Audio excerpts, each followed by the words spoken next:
Well, it was a good thing I didn't say anything very important. We're going to be recognizing some of our board members that are actually rolling off of our board. But before I do that, I just want to say thank you overall to the board of directors. So I work for the board. They hire and fire me. And this group of board members has been very supportive of the chamber. They ask hard questions. They have hard dialogue.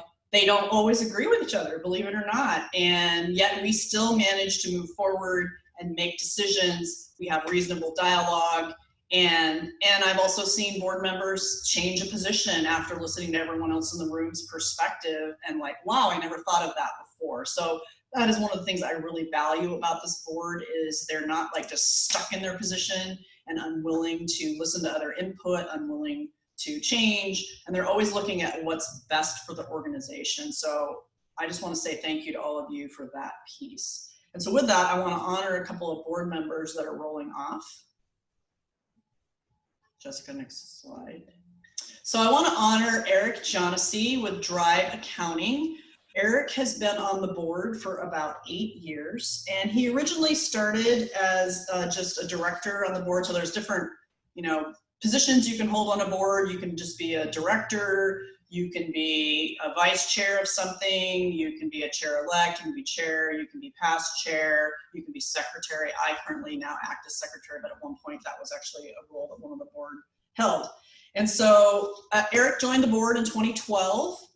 And when John Cook, who was also on the board and was the current finance committee chair, decided to run for mayor, John actually needed to step off the board because that would have been, he needed to spend a lot of time running his mayoral campaign, and also would have been kind of a weird potential conflict of interest for him to be sitting on the board of directors of the chamber if we were looking at taking a position on a mayor's race.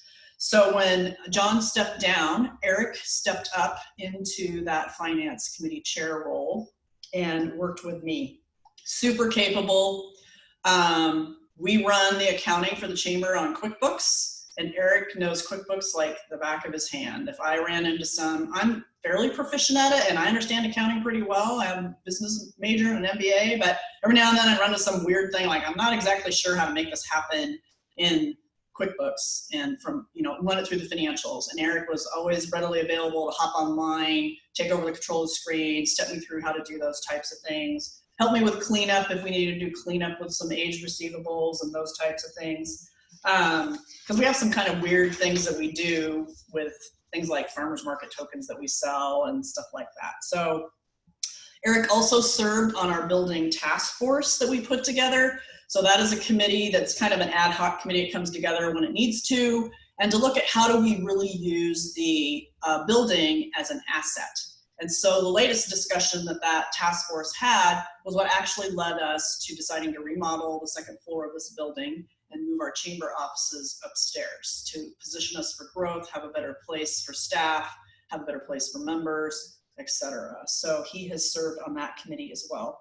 And Eric stepped off the board in late 2019 because he needed to be able to spend more time in his business. So I want to thank Eric for his time on the board of 8 years. And as well, we will have something that we'll get to Eric to recognize his contribution.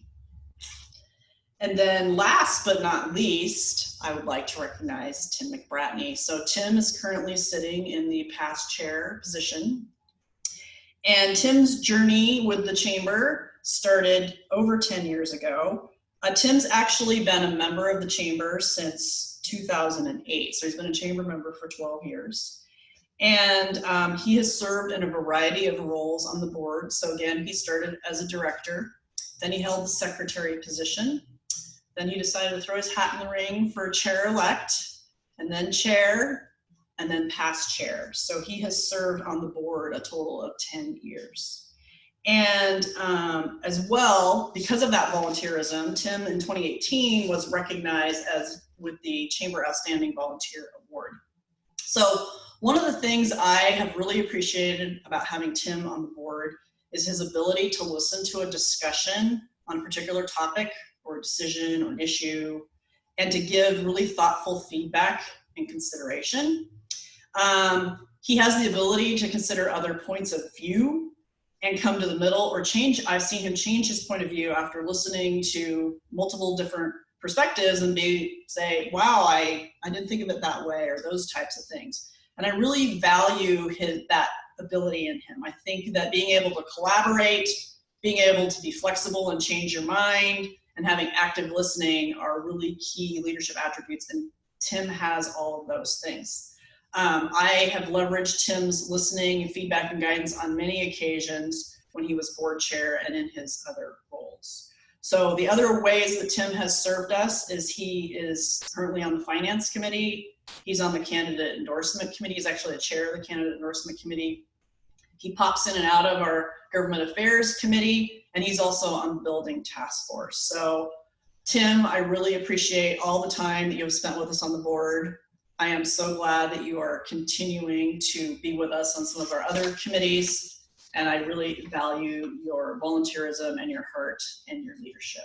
And we will as well be getting you something to recognize that.